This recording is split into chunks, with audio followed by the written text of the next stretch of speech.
And just like that, we're into another episode here on the Long Box Punk. That's me. I'm Chris. I'm the punk. And this episode, I am joined by Jon Westhoff. Jon, my man, thank you so much for hanging out with me. I'm excited to talk to you and really dig into all things comics and metal and just have a good time talking to you today. All my favorite things. Yeah, thanks for having me.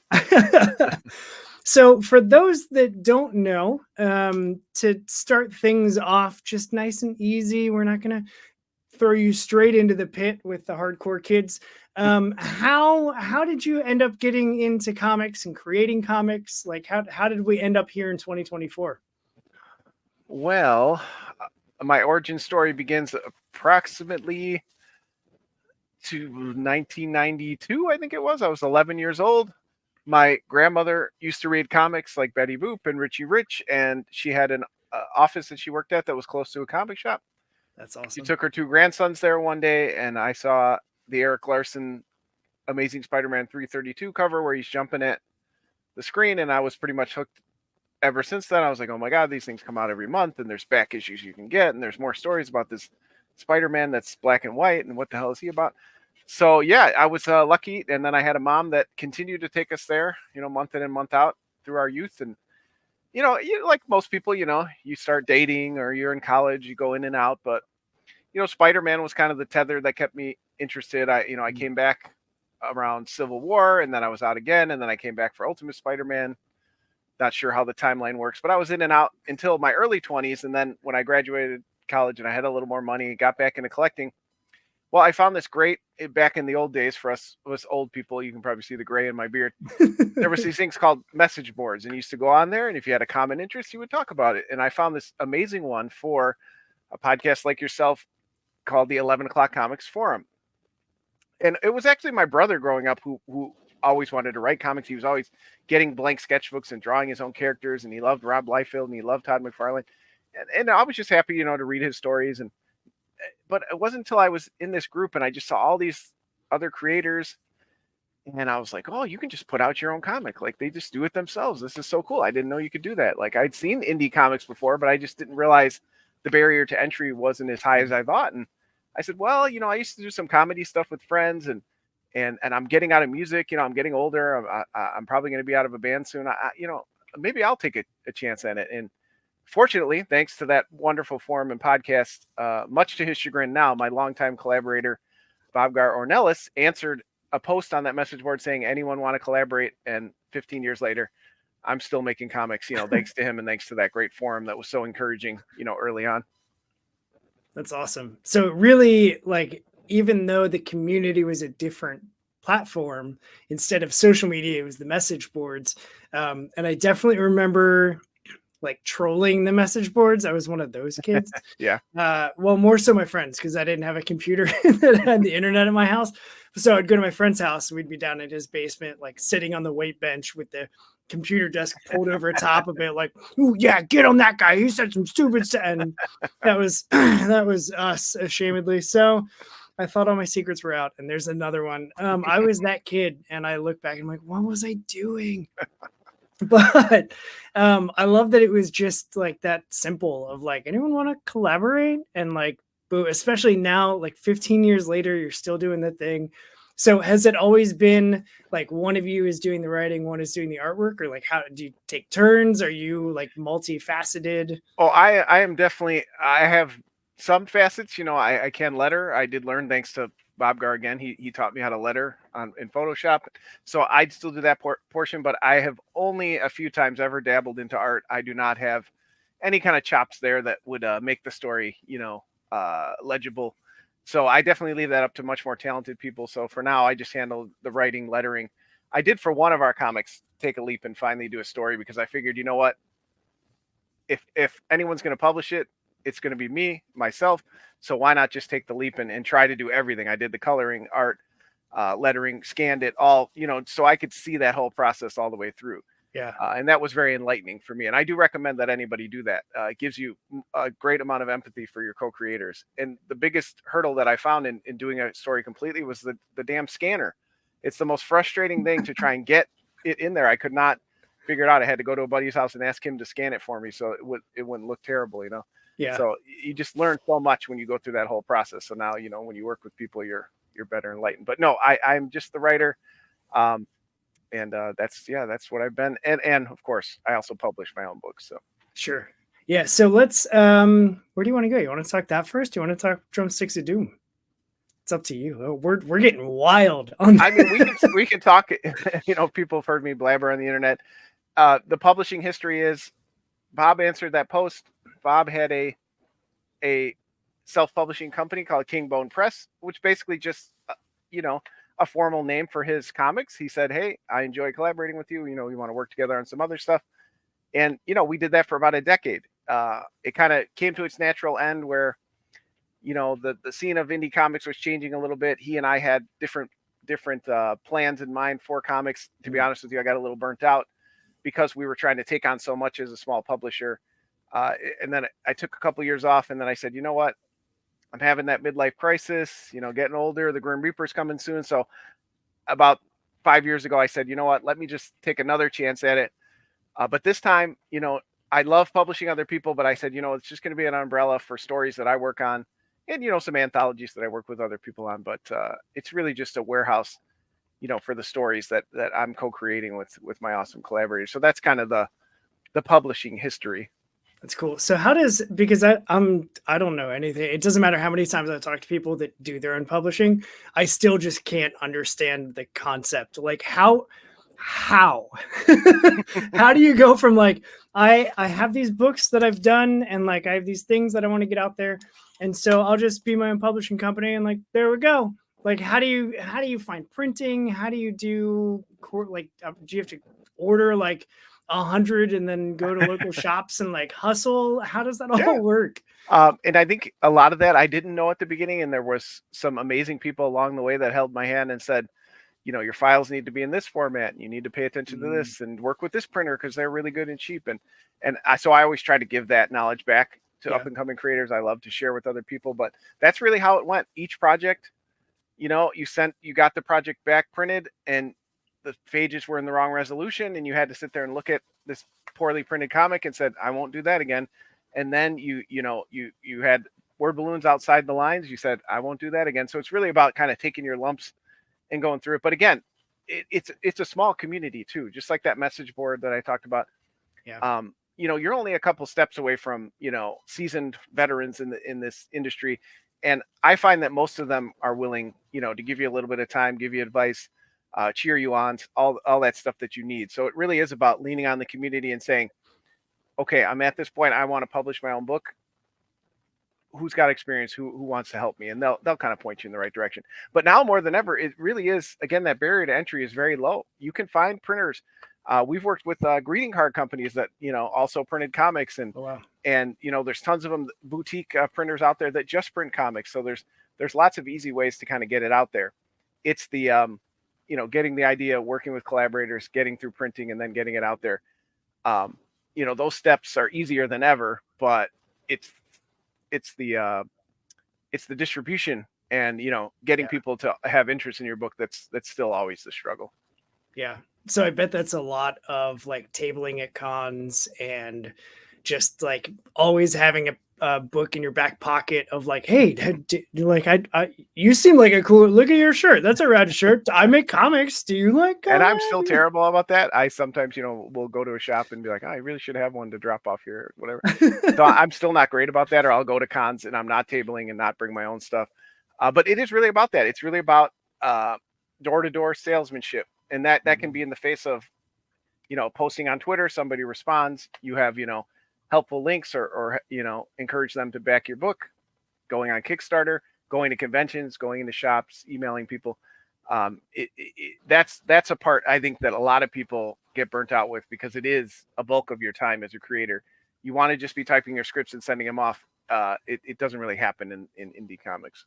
That's crazy. It doesn't? For some it does, but a very few.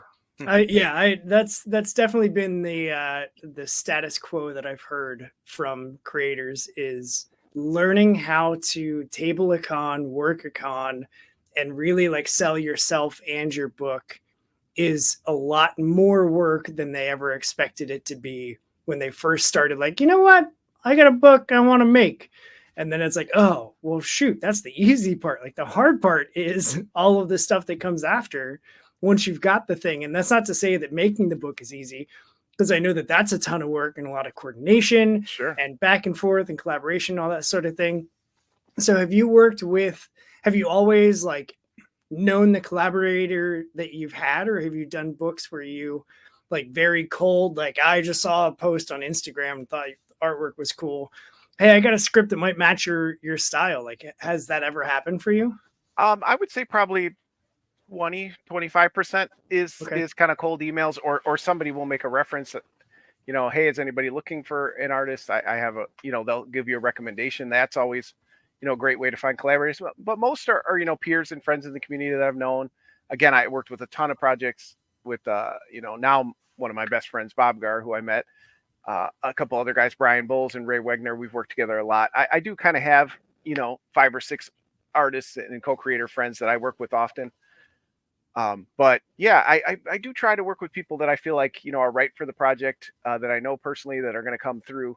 But every once in a while, you'll find the right project and say, you know what, I just need, an artist who can fit this style and, knock this out.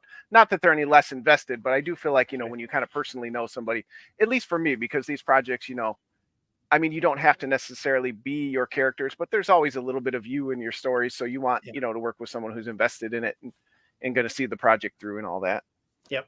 Yeah, there is definitely something to be said about working with someone that also has similar skin in the game, more so than just like, yeah, I'm a freelance artist and I want to make some money. Like And knowing the creators no is ill will to that. That's certainly a lot of way. Even writers too will just say, "You want me to write your script? I'll put my time in," and I certainly respect that. But I have a good I have a good employment. My wife is employed. My kids are healthy. My mom is relatively healthy. So I don't I'm in a fortunate position. This isn't my primary income. I don't need this, like other people do, to be a 9 to 5. So I get to be a little picky. And yeah, sometimes I really sit on ideas until, maybe I offer it to 2 or 3 people, and then finally, the one that's the right click, uh, you know, comes together. Because again, there's not a huge rush again, except for that, impending midlife crisis I'm having. right. But I do try to, yeah, I want somebody who's the right style. Like you mentioned a couple of times, Drumsticks of Doom. I mean, I've known Dan for a decade, and I always wanted to work with him. We talked about it several times, and it was finally until I wanted to move forward with this project. It was like, Dan's a working musician. He understands music. He's an amazing artist. He's a good friend. He kind of checked all those boxes, and it was like, thankfully he had time in his schedule as well to take on a long-term project. So again, I'm very fortunate. I can kind of get to know people and say, hey, when your schedule opens up, would you be interested in working on something? Yeah. Yeah. That also, I bet, like, do you, with Drumsticks of Doom, like, before it kind of clicked with you and Dan, was it kind of a story that you had percolating and then like slowly would work on and come back to and leave and do other stuff and then come back to it? Or was it just like I have this idea, but I don't have the collaborator yet. So like, I'll just wait till I have that and then we can figure it out. Oh, for sure. I probably the basic idea came about 7 or 8 years ago at this point. Okay. And it was like, okay, I just have this vague idea about, it was kind of my feeling about transitioning out of being in a band. And what does that mean? Like, I'm supposed to be in a band. I've been in a band since I was 15 years old. Why am I not in a band anymore? And does that mean I'm not myself? Does that mean I'm, abandoning Mm, something that I love? And it was kind of just this vague idea of somebody struggling with that.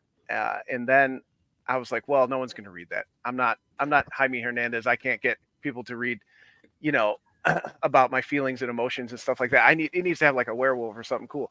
So it was literally like that first scene in Drumsticks of Doom. She finds the magical stick. She goes to practice. A werewolf attacks her, or a day wolf, as we call him in the book. yeah. Yeah. And it was that scene, and I was like, okay, why is the werewolf there? And then build it out from there. So I kind of had the vague idea, for years, and I kind of sat on it, and would put little notes in my phone about what I thought about it. And again, it wasn't until about 2000, I think it was 2020, I finally approached Dan and said, hey Dan, you want to work together? I'm so embarrassed. But he's like, yeah, of course I want to work with you. Like, let's we both made music and we love music, and this sounds like a cool idea. And then I could really earnestly start fleshing out some of those ideas and get a script to them and everything like that. Yeah. So let's talk Drumsticks of Doom. So you've got the original series, which is 4 issues. Yep. Right. And then so the Band on the Silver Mountain, which is it successfully funded on Kickstarter and is still in the late backer pledge phase of Kickstarter now. Yep. The first. Man, that's such a rad cover. It's the best. Yeah, the first trade paperback is available on our site. But yeah, now we're into the second series. So Band on the Silver Mountain, which is up on Kickstarter late pledges and will be on our site as well for pre-order as this goes live. It's the story is basically 3 parts. Okay, we got the band together in the first issue, right? We found out what the world is about. And then what happens from there after you get the band together? Well, you record your first album. And of course, they go to the mysterious Silver Mountain to record their album when some other nefarious characters want to jump in on that jam session. So I've always kind of thought of it as get the band together, record the album, go on tour is the 3 arcs. But we'll see if we can get there after this arc. So I also understand how indie comics work. Things can sometimes happen. So I want to give people a satisfying story within the arc. If it doesn't end up, coming to fruition at the finality, at least you got a whole story. So this arc itself is a 3-issue arc. And yeah, the first issue did very well on Zoop for us. We had to come to Kickstarter, to clean up some expenses on the end, but thankfully we had some great backers help us there too. That's awesome. Yeah, I know, because when I just will randomly like peruse crowdfunding sites, which I should probably stop doing for my wallet's sake, but I'll just search, punk rock or metal or whatever. And I had seen Drumsticks of Doom, I think on Twitter. So it was either like one of the, hey, indie comics, let's share your stuff. I think it was one of those threads that I always go through and I'm like, that looks awesome. And that looks awesome. And that looks awesome. And then I look at my wallet and I'm like, oh, now I gotta roll my D20 and see which one I get to back. Because I'm an adult and I legitimately do that. That's how I make decisions. Sometimes you got to. I actually, so here's the sidebar. I go like too far with the D20 sometimes, where my wife and I will be like, what do you want to do for dinner? I'm like, babe, I don't know. She's like, roll the dice. All life is decided by the D20. I have a list of like my first roll determines what area we're going to go to, whether it's here in town or we're going to drive, 15 minutes, 20 minutes, 30 minutes. And then once we figure out the area, then I roll it again. And that tells me where we're going to eat. And once the dice has been cast, there's no arguing. Oh no! So there's no modifiers or anything. She can't like earn modifiers throughout the week. Oh no! It's like if you get to the point where you're like roll the dice. All right, that's what we're having. I don't care. It doesn't matter what mood you're in. You should have spoken up. And so like sometimes we'll roll the dice for the area, and then it's like, oh well, we're gonna go half an hour down the road, and she's like, I don't want to go that far. Let's just go here. I'm like, see, all right, we have a decision. We didn't argue about it. It's great. Yeah, I'll try that. I have a whole set of like house rules that I follow. It gets really crazy. It's all thanks to my cousin who started it. And he was like, yeah, I just carry a D20. And if I don't know, dice says 6. 6 is even. Why even is no 2 letters. Right. I'm like, oh, okay. So like he bought me a D20. And now as I have friends that are like having new babies and stuff, I'm like, every dad needs a D20 because you're just not going to have the energy. If anybody needs one, I have like 100 of them here. So I'll mail you one. Perfect.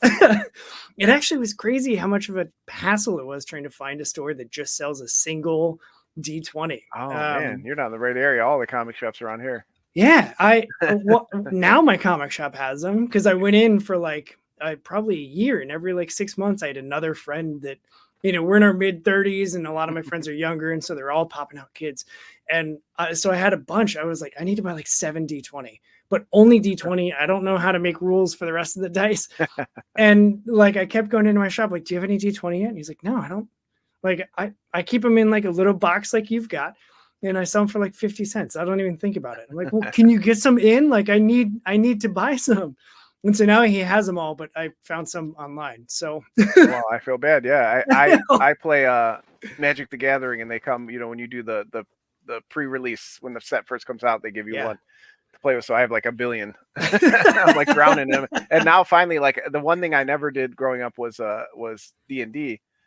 But my son is very into it now, so we have tons of That's dice awesome. and stuff for him to use. So yeah.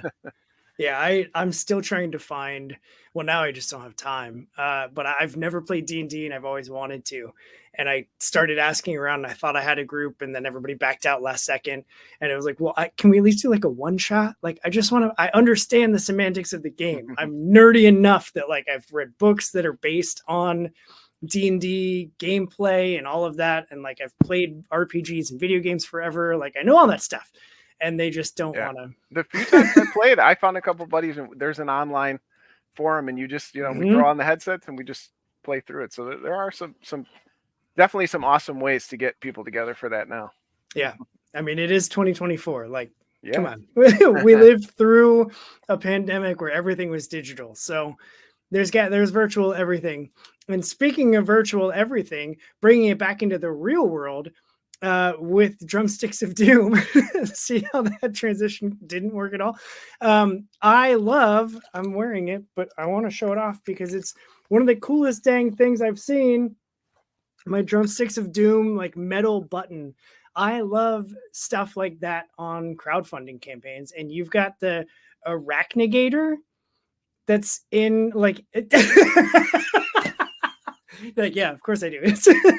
That's so rad. Like, where did that character even come from? Sorry about that. It's the mic's acting up.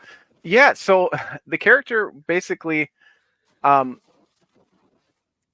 had kind of the idea that in this world of heavy metal, the basic pitch is, what if Black Sabbath, not the Beatles, became the most popular band in the world? Thus, the universe was changed forever, musically and otherwise. So Lana, our main character, she just wants to play indie music in a heavy metal world. So it's not quite as far as like a Metalocalypse, but it's more like life goes on. I have a couple stories like that where like stuff has gone down and you kind of just have to live through it. And to me, it's like if all the things happen that your grandmas and aunts said would happen if you listened to heavy metal, if they did happen, again, to me, it would be a little more practical, right? Like demons and werewolves would be around. There'd be like hybrid creatures and some magic and stuff like that. But, you'd kind of learn about it along the way and still kind of live your life. And so I was trying to think of this like hybrid sidekick they could have. And for Argyle, the Arachnigator, I asked my daughter, she's very artistic. At the time, I think she was 8. And I said, what would a spider look like crossed with an alligator?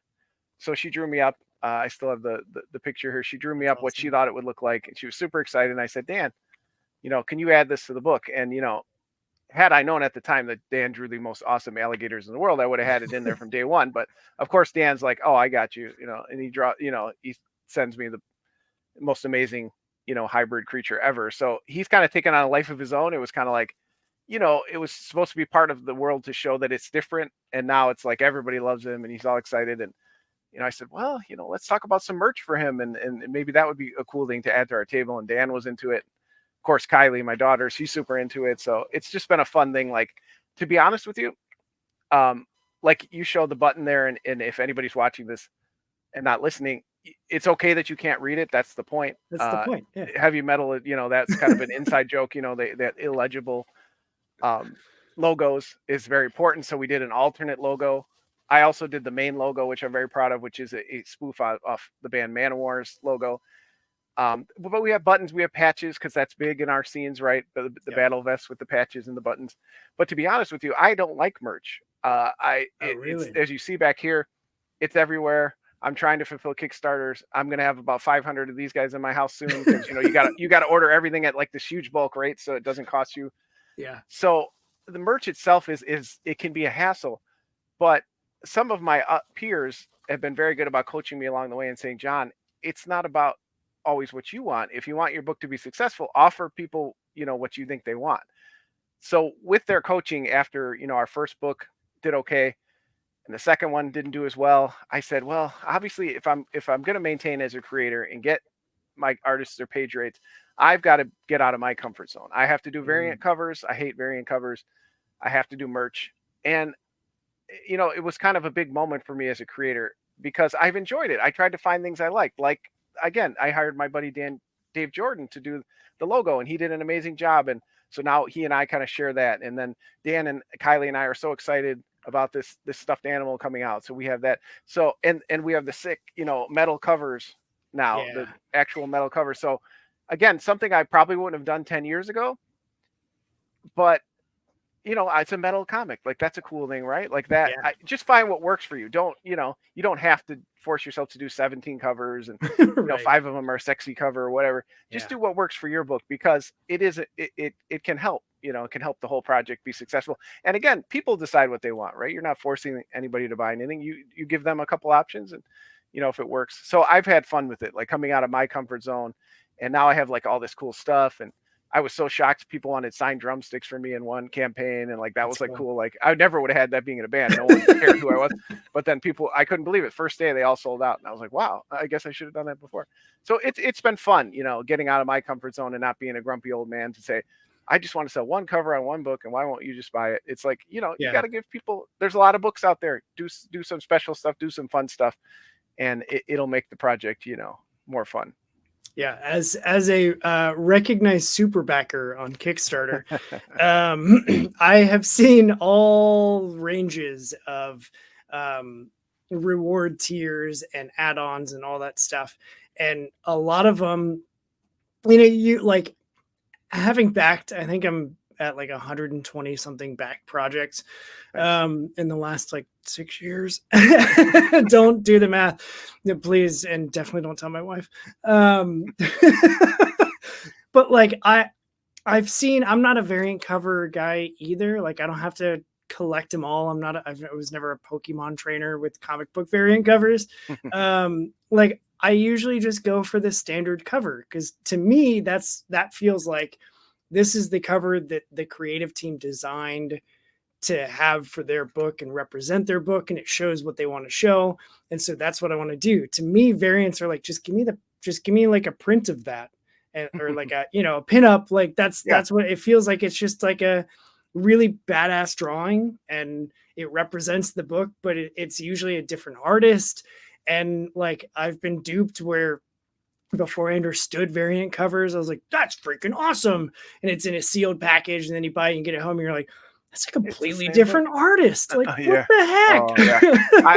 I was definitely like that too. I don't like when the internal artist, but again, you gotta adapt to the environment, right? So I've brought in some different cover artists. Dan, obviously you saw his cover for the trade, and he still does some amazing of our main covers, but I was never into the variants either. But again, give the public what they want, and then let them decide. Yeah, because I've been at my local shop when a guy comes in, and he's like, "Hey, did you manage to get all those covers for me?" And it's the same book, and he's been like 7 copies of it, because all of them have a different variant cover. And I'm just like, part of the gig. I should have been like, dude, what are you doing? Like, explain this to me. But I just didn't, because I was so dumbfounded. Like, you're buying 7 of the same exact book because the cover is different. Like, if you're a variant cover person, you're listening or watching this, like, please reach out. I have questions. Well, and they may have questions about, your D20 buying, or, totally why I have 300 Magic the Gathering cards on my desk right now. We all got our things, right? We all have our thing. I say that all the time. And I always thought that it was just like my fun thing of like, no, everybody's got their thing. And then I hear other people saying, I'm like, that's my line. Like, what are you doing? But it's true. Like, I have definitely gotten looks because I wear my vest out to like expos and stuff like that. Because at this point, I have spent like 150 hours like sewing all these patches on and distressing it and painting it and doing all this stuff to it. And so now it's like, I just feel weird. I feel weird if I'm at a show and I don't have my vest on, because then suddenly like, if I get my anxiety and stuff, I don't have anywhere to like press my hands into my pockets. Like, I don't have any of that stuff. Right. But with the buttons and with the patches, I think it's great because it's so on brand for the book. Like, you're making a book about like supernatural drumsticks and the powers that they create. And then, the band members and forming the band, and metal is ruling the world. Like, of course you should have buttons and patches and drumsticks. And like the Arachnigator plush, I saw that and I was like, Man, I also, confession time, I came into Band on the Silver Mountain completely brand new. I didn't read the first, like the Okay. original arc. I Yeah. came into this one fresh, and I was just like, it says it's issue 1, so like that's all I need to know, right? And I was like, okay, so I'm definitely missing something. But even with no prior knowledge, like this book the first issue stands solidly on its own, of like giving me enough info. I don't need to be spoon-fed information like the 50s and 60s and the, you know, classic comics that were just like, this is a person and he has hair. Like, let the you know, let the story tell itself. But even with no prior knowledge, like I mean, even like you said, that it stands on its own, and like I'm in. And so now I was like, well, shit, now I gotta find the first volume and like pick that up, because it's a really fun book and I want to know how the band comes together. And then the Daywolf came in. Like, did you feel like you had to distinguish yourself as having Daywolf and calling it something separate instead of just like werewolves? Was that like an attempt to like, we're not that thing? Or like what was behind that decision? It was more of an attempt within the world to say this is can be ordinary, but it's not ordinary for them to come out during the day, right? So there's Okay. something going on that these ones are different. So that was kind of what I was trying to say with that. And I'm glad you said that, because my concern, I thought about this a lot. Do I go with issue 5, right, and just continue on the series? Yeah. And alienate everyone who hasn't read, or do I give people a new jumping on point? I tried to give, there is some recap, where she's talking to some of the main characters at the beginning, Yep. without, bogging down the story. But that's a first time for me, right? Like, I've written a couple other long running series, but I've never really done it like this, where it's the Hellboy style. And I love books like Hellboy. So that's really the impetus for me doing that, and saying readers will understand. And if they don't, maybe like you said, they'll be excited to go back and find out what they missed. Yeah. So that was my hope with this. So I'm glad you were able to do that and get some enjoyment out of the book. Checks in the mail and all that. But also use your influence as a reviewer and say, hey, can I get some comp copies? It's okay Yeah. to say.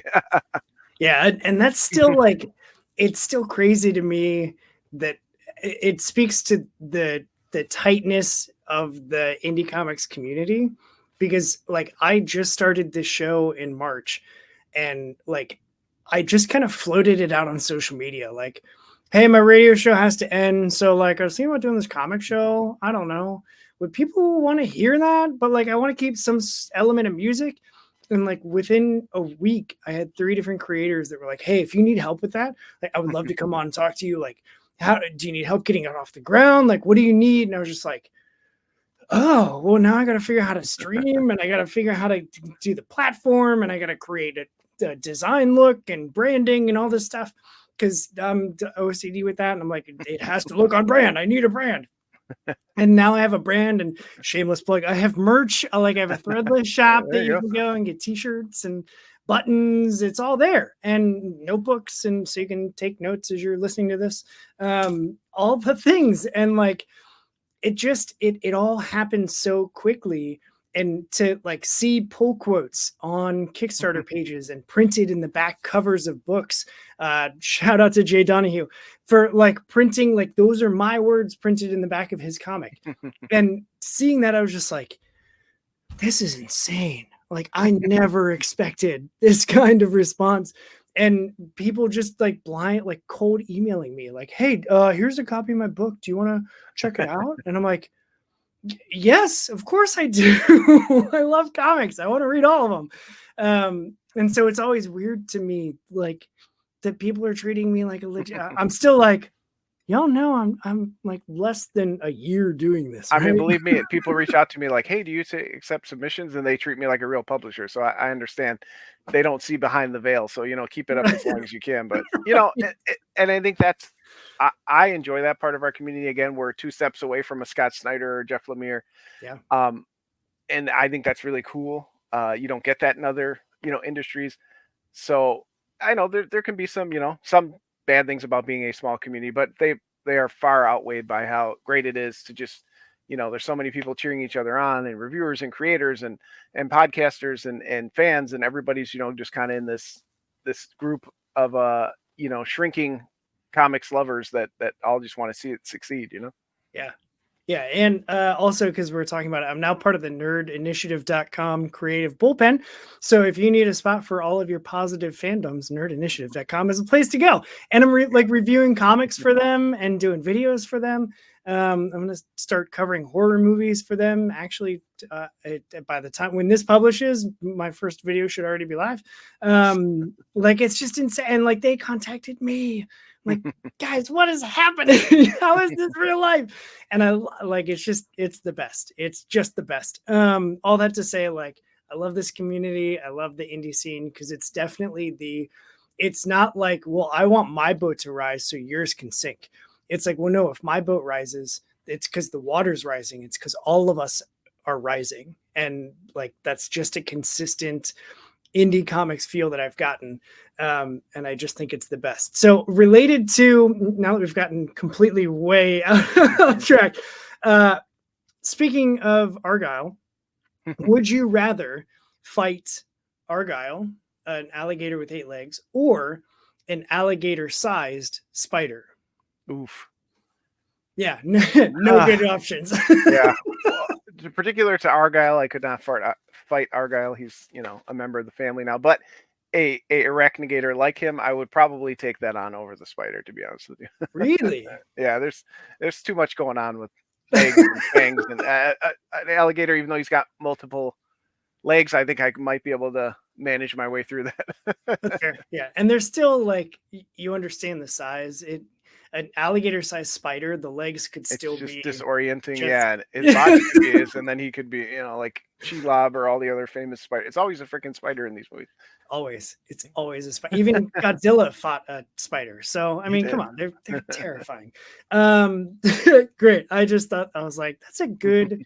We used to play Would You Rather when we were waiting. I worked at a theme park for a long time, and in the entertainment department, in between like walks or shows or whatever, we would play Would You Rather in the back. And it was like, none of these are good options. Like, this is a terrible game. It's like, would you rather get 1 million paper cuts to your eyeball or constantly feel like your feet are on fire?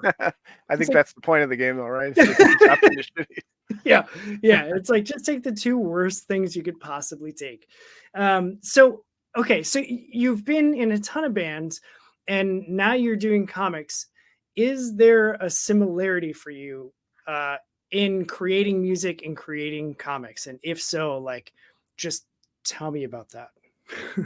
Well, yeah, I think there absolutely is. And I do believe being in a band helped prepare me to be a better collaborator, particularly being a drummer, being in the rhythm section. You kind of know your place. I mean, I the longest stint I had in being in a band, most of that time, again, just like creating comics was with some of my best friends growing up. And that was why I wanted to be in a band. I wasn't like, I want to play drums. I was like, our band needs a drummer. My brother has a drum set and I played drums for 15 years. I like that part of it, the collaborating, the talking about, hey, how did this go, the show and all that stuff. But again, I think it's about knowing what each person's part is and playing to each other's strengths. I definitely was not the most talented person in my band, and there was many conversations about how they wanted songs to go and could I do that, and how could we make it work if I wasn't up to the the speed or the talent that they wanted. And understanding that, I'd like to play to people's strengths too. That's why I want to find the right collaborator. I'm not going to ask somebody who their style's a little bit looser and more cartoony to draw military gear and sci-fi tech if they don't want to, right? I'm going to say, what kind of, actiony, cartoony fun do you want to do? And vice versa, whatever style they're in. Some comics I've even written with that in mind, like, you like to draw, gas masks and military guns. Well, let's, make a comic about that. You like to draw crime fighting chickens, shooting people. Let's do that. So yeah, I do try to play to the strengths of the team. And then it also helps you give grace when something doesn't go right or doesn't go exactly how you want. Understand, work through it together and not just say, oh, well, you're off the team or you got to redo this whole page. It's like, okay, how can we make that work? And I do think being in a band really does prepare you for that, especially like playing live music and having to play off each other and try to keep each other on point, you know? Yeah. Yeah. And even to like just kind of further drive it into like, it feels like the collaboration that happens within a band also would be very similar. Like the creative team that you have working on comics definitely probably is similar. Like I haven't done either. I'm just not coordinated. I've never been. I understand like technically and mechanically how instruments work. I cannot get them to play unless it's a harmonica, and then it's only after copious amounts of certain liquid that I've been told that I'm any good. But I like, having never been in either, it seems like, based on what you're saying, that even a creative team for a comic is very similar to like a band putting together an album. You're just, instead of like an audible art, you're making like a physical art. Is that a safe assumption or a safe comparison? I think so. You know, if you think of each issue as like a track into itself, maybe it's a concept album, whatever. You're doing a short, it's like a one shot, you know, a single or whatever. It's very similar. And it's part of, again, when I was kind of thinking about doing something creative and wanting to fill that void that was, coming to an end with being in a band, that's part of what I enjoy. When I was in a band, we would record a song and we would go home and we would listen to it, or we would play a live show and record it on, little VHS tapes, run home, put it in the VCR. Oh, that was funny when you did this. Oh, you messed this part up. And that's what I enjoy about the comics. Like we have this, I have no delusions of grandeur. I'm not going to, at this point, I'm not going to write Amazing Spider-Man. I'm not going to win an Eisner Award, all that stuff. But at the end, if I can make cool things with cool people, I have these things to look back on. And, we made, we had 3 awesome covers, and I got to do, I designed the sketch cover. So that was fun for me, and the logo. Yeah. And I got to work with one of my favorite creators, Dave Chisholm, did the variant cover for me. So again, even though I'm not a lover of variant covers, can I work with people that like inspire me and that I love in comics? Again, the great thing about comics is he was only an email away and he was gung-ho about doing it. So it was like a great feeling to say, I now collaborated with this person. We've worked on this. We always share this together. So that's a big part of it. Like you have this, like you said, it's an audio recording, but it's this object you have at the end of your creation. And can we look back on that, and enjoy that portion of our life? Because again, that's what it's about to me. If I only focus on Kickstarter goals and sales and getting bigger projects and saying, I only want to write Batman, well, then I'm going to miss all the fun along the way, right? Because I'm always thinking about, I have to get to my goal of writing Batman. And then I miss the 20 steps in between that, were great moments. And that's, not to get too, teary eyed on you, but that's what life's about, right? Is enjoying the journey along the way and not always kind of looking for that bigger goal. These are the moments, meeting people like you and talking on podcasts. That's fun. Like, that's not work to me. That's enjoyable. And this is all part of what I enjoy, Yep. Yeah. And to, we can stay in the mushy corner for a second, not too long, because then my allergies will get really bad now. But like, it really is, I've got friends that miss the, like, you got to celebrate small wins.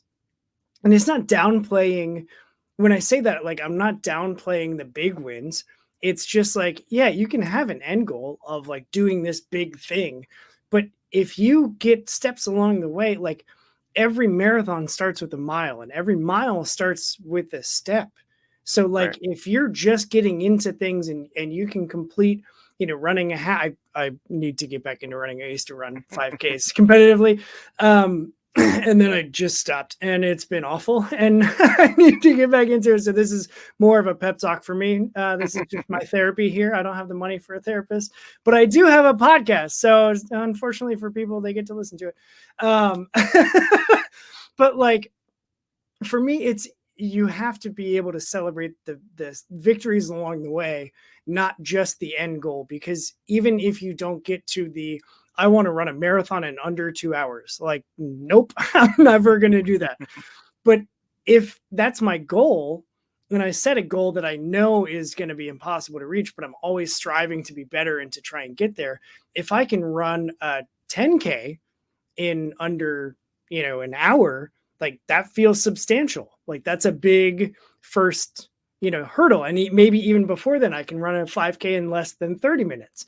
And maybe before that, maybe I can run a mile in less than 15 minutes or whatever.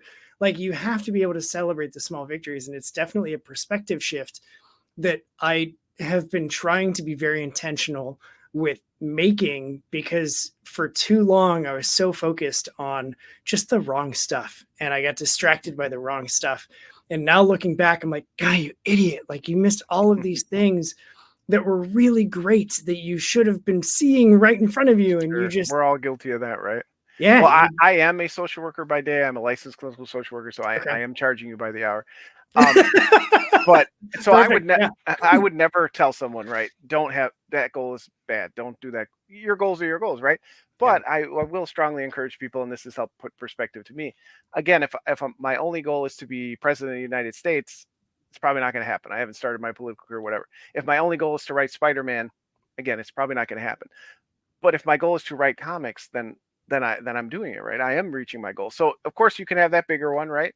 Let's reach for the sky and all that. You know, we definitely all, you know, enjoy having, you know, lofty goals and shooting for the sky. But again, what are the other goals in the way? So let's make it more manageable, because I also know as a therapist, right, we're more likely to reach our further goals if we're having success along the way too. So that's a little, maybe I can't turn that part of my brain off, but I've also understood in myself that you really gotta, because that's part of why I got burnt out. We took on a bunch of other people's projects and we said, we're a publisher, we're going to publish your books. And when they didn't reach those goals that we wanted, none of those creators came to me and said, you suck, you know, we're pulling our book. They were like, hey man, stuff happens. But to me, I internalized that and said, I'm not succeeding. I wanted to carry them on my back and help them sell, you know, several hundred copies and go to conventions and sell out. And because I didn't get there, I was burning myself out mentally. Instead of saying, your friends are excited, they worked with you, it didn't work out, you sold a couple dozen books, you had a good time, you still have, again, that physical object. I was struggling with kind of doing that. And when I came back this time, I said, you know, enjoy it. Because, you know, realistically, we're not getting any younger, and this might be my last shot at it, and just enjoy it. And at the end of 5 or 10 years, if you decide to step away, again, you still got all these cool objects. You'll be able to look back and say, you know what, I did it, I had fun, I jammed with my friends, and I'm happy about it. Yeah. Yep. I love that. Just the reframing again of like, pay attention to what's doable, what's attainable, and then celebrate it when you get there. Like, yeah, and that's not to downplay anybody who doesn't reach their goals and they're upset. Of course, we all have those salty moments. We lick our wounds, we get back up. But and I need the financial too, because I a lot of my collaborators are full-time creators, right? So they do, you know, they can't just be like me and be like, oh, I'm all hippie about it. I can just, you know, be laissez-faire. They don't have that luxury. So I do need, you know, to reach certain goals. But I'm fortunate again. I can put in a little bit of my hobby money here and there and make sure that they get their page rates and everything like that. And that was important to me this time around too, is that, you know, I really strive to get my collaborators, you know, at least something in the end. Yeah, no, that's great. Because we definitely need to be taking better care of the creators that are making all of these great books and all of this stuff. And that's just like a general thing. I love that you're prioritizing that.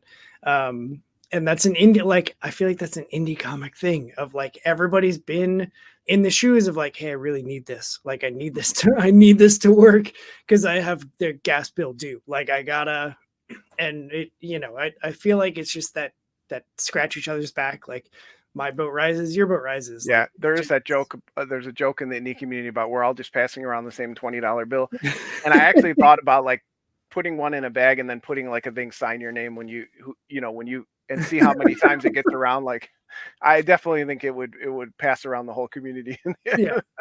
At least the core, like 1,000 of us that are all creators supporting, which again, you know, is fun to me. You know, you see their name, you know, when you get your Kickstarter reports, and it's just, you know, you see people, you know, you admire and respect in the community too. It's, again, I enjoy that smallness of the community. Yeah. Yeah. And I had a smallness moment where I got an update about a Kickstarter that I had backed, and it was like, yeah, and check out these other campaigns.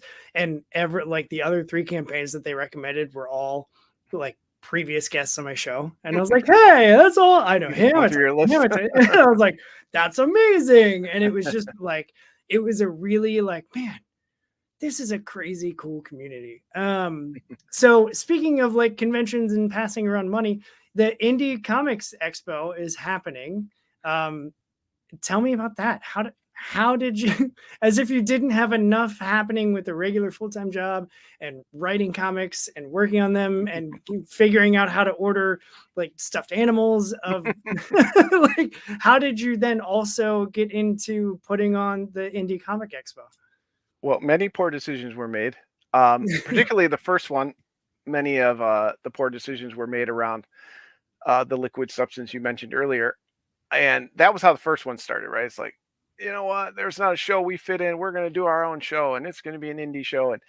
And we had a great time, and we lost a lot of money, and we planned on doing it annually. And all of our spouses said they'd kill us if we ever did it again. And so we waited 10 years to do it again. But then I got the itch again. I just, it's just like a lot of things in life. If you don't see what you want to see in the world, you got to put it out there, right? Yep. So I don't feel like there was enough music comics at the time. I wanted to make a music themed comic. I didn't feel like there's enough indie, especially in the Chicagoland area where you'd think there'd be a dozen small conventions a year. There's just not affordable ones. Even the smaller ones are pricing the indie creator out. Yeah. So I said, I have to be the change I want to see, right? I want to have an indie focused convention, which I also like the collaboration with independent music. And it has to be affordable for the people attending and very affordable for the creators, if any, cost for them to table. So yeah, it kind of took me about 8 to 10 months to find a venue that would host it. We're back to where we were the first time for the first Indie Comics Expo back in 2015 at Reggie's Rock Club in Chicago. So like you said, I started the name Part-Time Comics as a tongue-in-cheek joke to myself that I needed to not go full in. And then, of course, 5 years in now, I'm hosting conventions and putting out trade paper and putting out 5 books in 1 year. So I haven't stuck to it. But I just, when they responded and said they had a date for me and they were really excited, I was like, let's just do it, see what happens. They gave me a decent rate on the hall, and I was like, I have a bunch of friends in the community that would love to join in. So that was really how it started. Again, poor decisions on my part, but we just had to go through and do it. Yeah. This year is kind of a restart, right? We're trying to get our name back out there, say, we want to be part of the Chicago convention scene, every year, every other year. So we didn't really have as much time as I would have liked to promote it because we got the venue secured. I mean, you'd be surprised how many places respond to you and sound excited, but then don't, go forward. And then that, now you're, a couple other weeks down the road, and it was great. And I was like, you know what? It's closer to the show than I want to be, but let's just do it, see how it goes. And we'll figure it out afterwards. Yeah. And you've got a Kickstarter to help fund the show, right?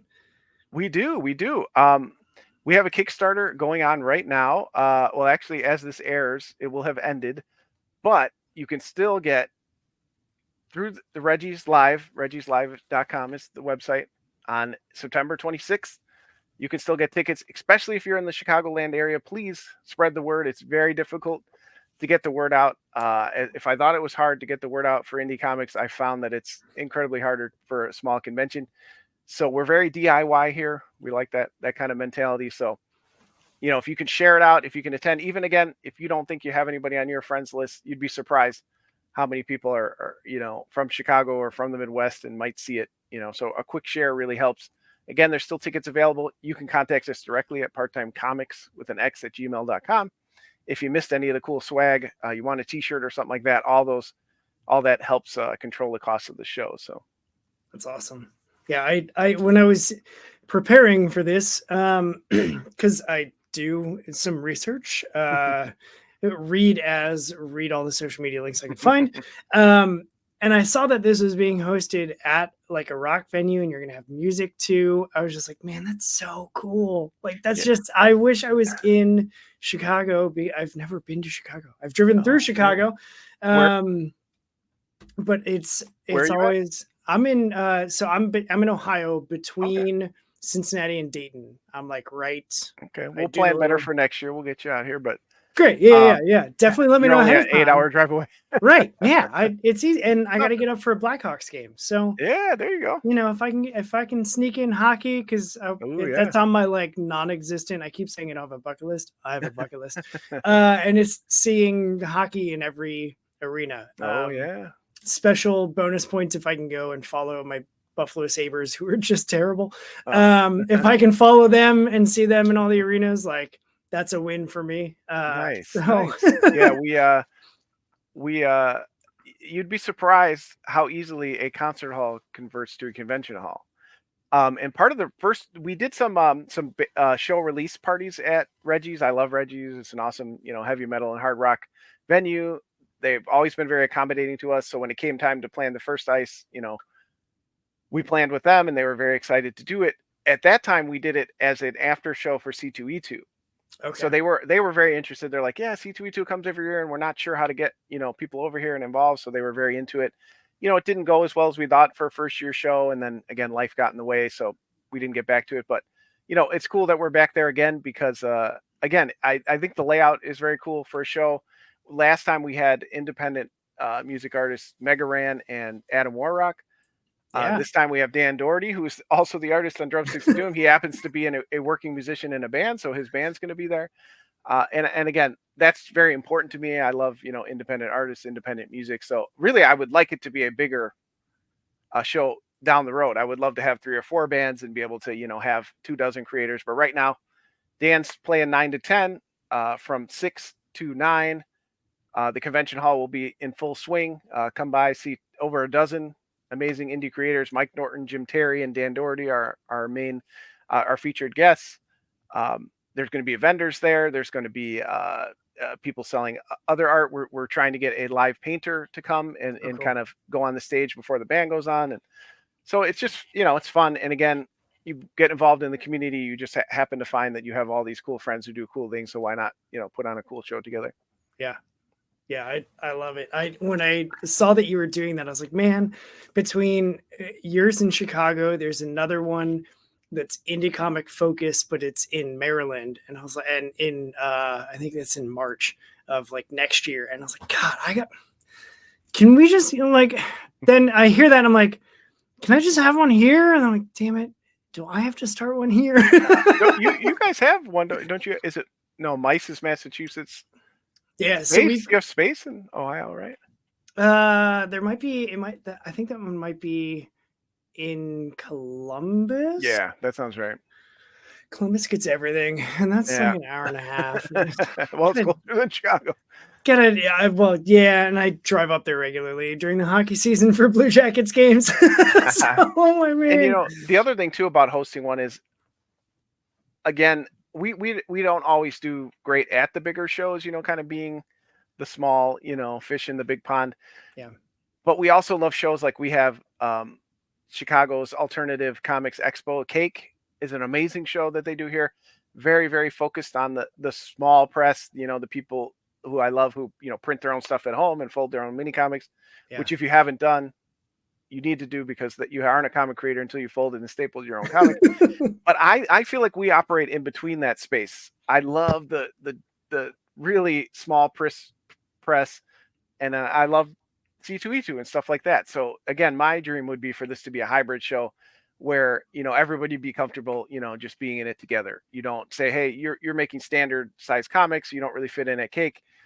And then they say, oh, you're making, handmade zines, you don't really fit in at C2E2. No, that's all fit in together because it's all comics, Yeah, it's all comics. I love, man, let me mark that. That's a great, it's all comics, man. It's all comics, man. I remember, because I stuck to the mainstream until my mid-20s, and then it was books like, I did come up through the Image boom, so I did read the Max. That was a big one for me. You can probably see all my Max guys behind me.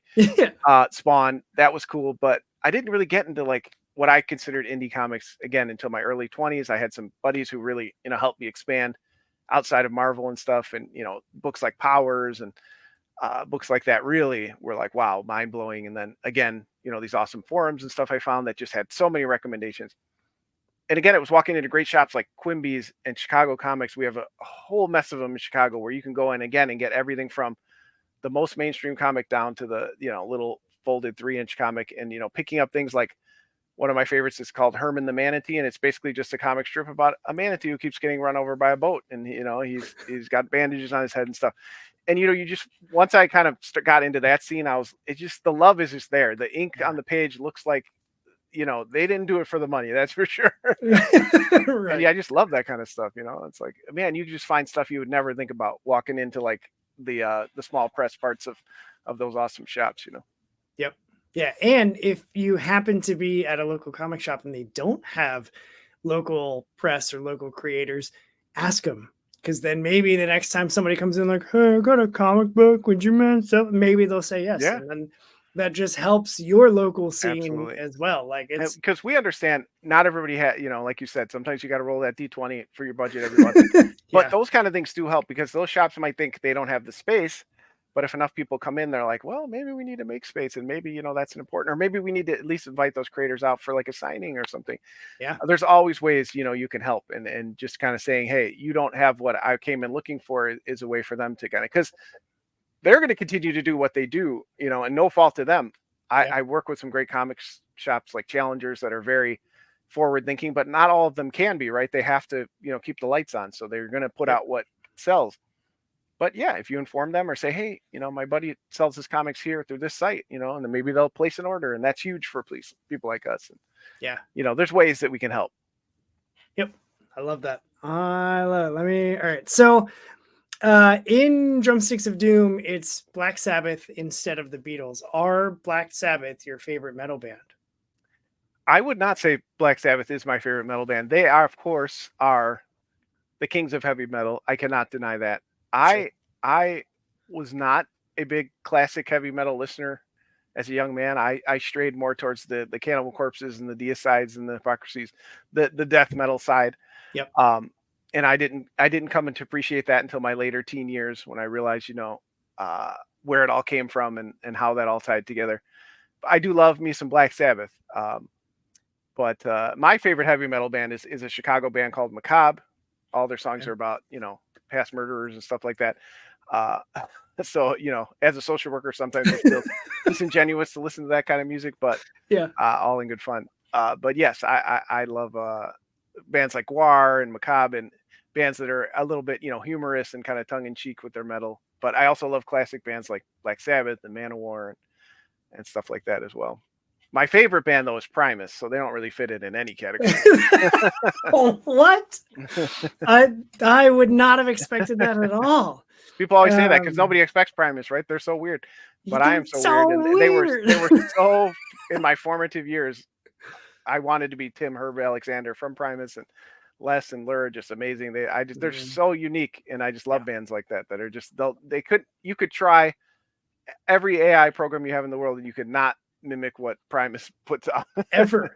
You can't do it. No, they definitely are. Because nobody wants to write songs about fishing. There's not enough, alternative rock songs about fishing. Yeah. Who else is going to make a song about a can of pork soda? I mean, come on. That was the first song of theirs that I heard, and I was just like, what am I listening to? That's a good one. How do I buy this CD? I need it.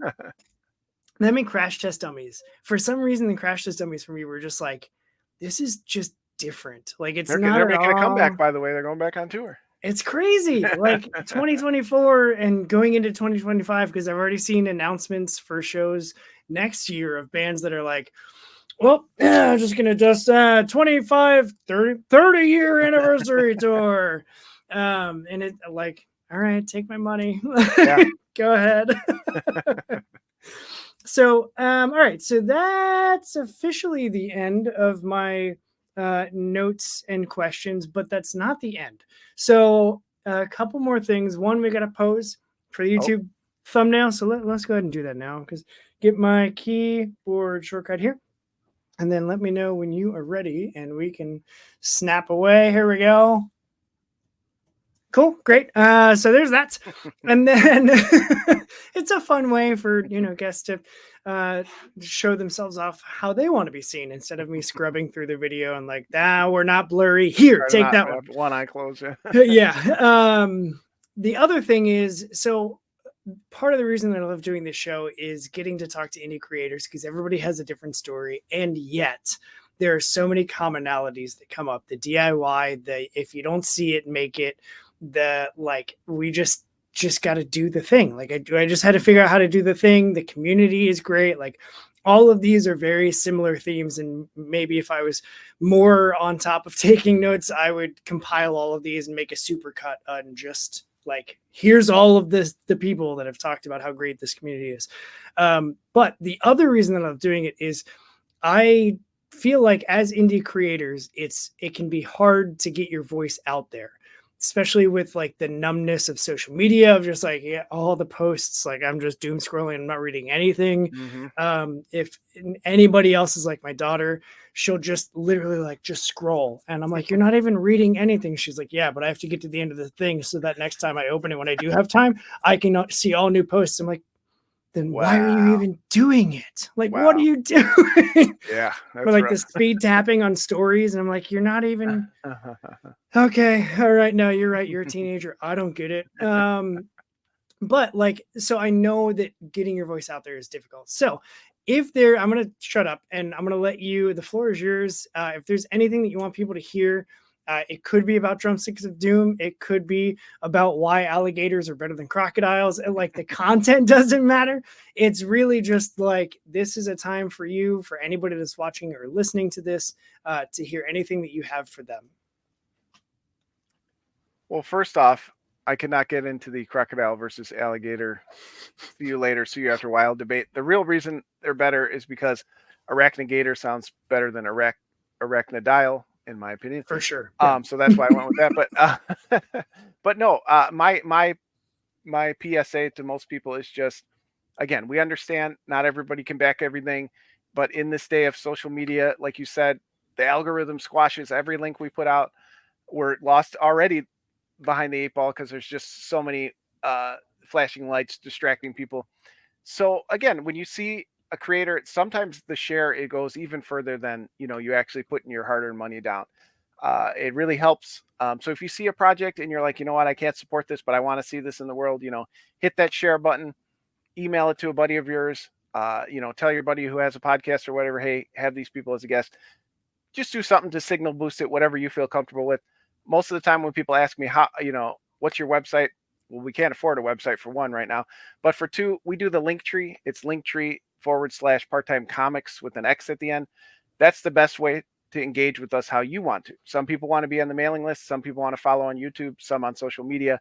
We don't want to barrage you with anything you don't want to be hit with because of how much is going on in the electronic world. So engage how you see fit. The best way is, though, our mailing list will give you an update, usually twice a month. It's just a quick email about what's going on with us. And again, any signal boosting is really appreciated.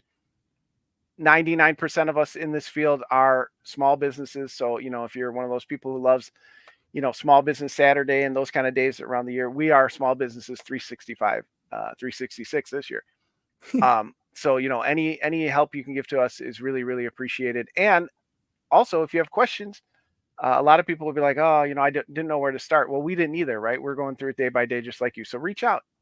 Part of what got me through a tough part in creating was having, groups that, cheered each other on and encouraged each other. And that's what brought me back into comics to say, I want to do this again.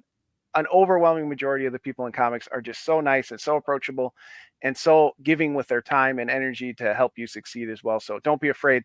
Even if it's a cold email or a cold DM, people want to help in this industry. So if you're looking to get into it, reach out to me, find me on social media. I'm always happy to share the knowledge that so many people have shared with me for the last 15 years, which That's I feel awesome. Old whenever I say that. I know. I was doing the math and I was like, man, my degree is in broadcasting. I've been doing it for 15 years this year. Yeah. Oh, okay. Cool. Yeah, great. My high school is celebrating 20th anniversary from graduation. And I'm like, I'm still not going. No. Nope. Thankfully they haven't found me yet, but I haven't gone to any of the reunions. But I hate when they do that because then it's just like, do you know you're old? That's what they should say in the title. Yeah, I know. I don't need you to remind me I graduated 20 years. Now right. 25. I woke up this morning. I've got the lower back pain. Okay. Oh crap, mine was 25 this year too. Rough. You're welcome. See, I shouldn't, but I love doing that to my wife. She hates it. She's younger than I am. She's not older. She's younger than me. But I love just being like, yeah, remember 30 years ago in 1994? She was like, oh, yeah. So, great. That's all that's all the official stuff that I had. I appreciate you sharing your time and giving some of your story and like just sharing your process, because I think it helps. And I think the more that anybody can glean or pick up along the way, like it's only going to make everything better. And it's all comics, man. I love that line.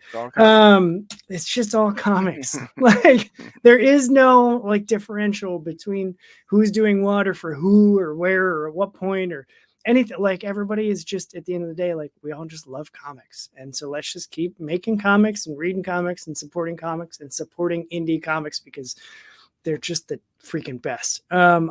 I look forward to seeing more of Drumsticks of Doom. I'm definitely going to figure out how I can what's the best way, for anybody listening to me, what's the best way if they want to catch up on the first arc?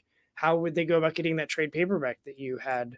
Yeah, we have all, again, you can go to the link tree. One of the first links is our web store. It's parttimecomics.storenv.com. That's where our web store is. We have all of our books up there year round. I'm always happy to get that notification that I got an order and ship something out. Sweet. Great. As you see the pile behind me that Well, you're definitely going to be having an order soon, and you'll be shipping it to me.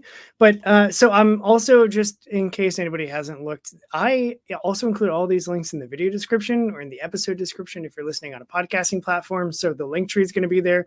The Kickstarter for their like open store. I know it's like the storefront mode on Fund My Comic. I don't know what Kickstarter's calling it. Late pledges. Like, is that all right? Okay. Yeah. If you're a late pledger on Kickstarter, you can do that. But I'll have the Kickstarter there as well, so that it's super easy to find. And then the Part-Time Comics link tree is going to be there as well. John, thank you so much for hanging out with me and talking all things comics and indie comics and music and the convention. And maybe in 2025, if you do ICE again, I'll make the just grudging, awful trip to Chicago, and we can hang out and in person and hang out at the con and go see a Blackhawks game or anything. I'm just looping you in. So any excuse I can get to go to a hockey game is a good excuse. So all right. Well, that's all that I've got. And instead of just continuing to ramble, I'm going to end it here. So what's a good podcast without a good tagline? And mine is, that's it for this episode, punks. Now go do what's good for you and read some indie comics. We are out of here.